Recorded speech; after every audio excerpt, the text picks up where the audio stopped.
25 សែនរំភើបក្រៃថ្ងៃជោគថ្ងៃជ័យសេរីមានរិទ្ធទី1មិនិអគារប្រណិតដូចដាំមាសពេជ្ររាជក្នុងមូលដ្ឋានសាលថ្មីដីចាំងផ្លាស់មុខមាត់ថ្មីជាចំណងដៃក៏ថ្លៃមិនបានគយគុណឥតតងស្រងដូចកល្យា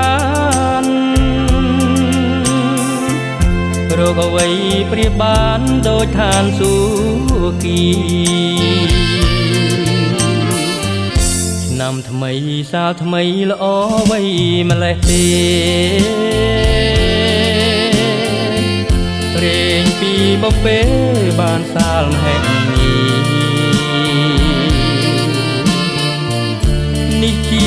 រឿងពិតចិត្តបំសទ្ធាប្រធានការងារឧត្តមប្រពៃក៏ស្ទឹងត្រដែតខេត្តកំពង់ចាមលើកហាត់ប្រណំសូមជូនពរជ័យបានជួបក្តីសុខរៀងរាល់យប់ថ្ងៃប្រធានជោគជ័យគ្រប់ពេលវេលា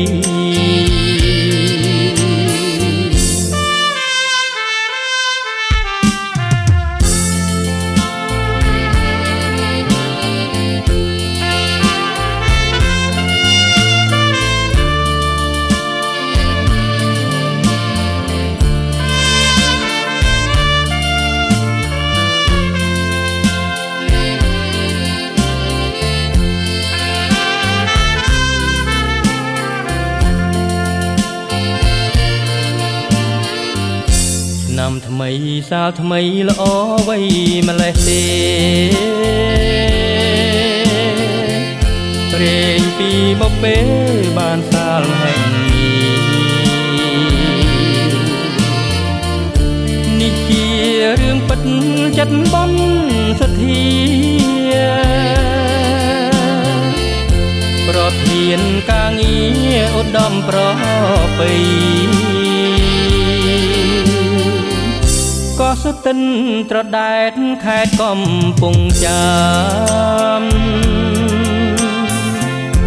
លើកហាត់ប្រណំសូមជូនពរជ័យបានជួបក្តីសុខ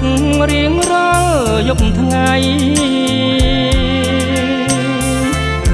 ប្រធានជោគជ័យគ្រប់ពេលវេ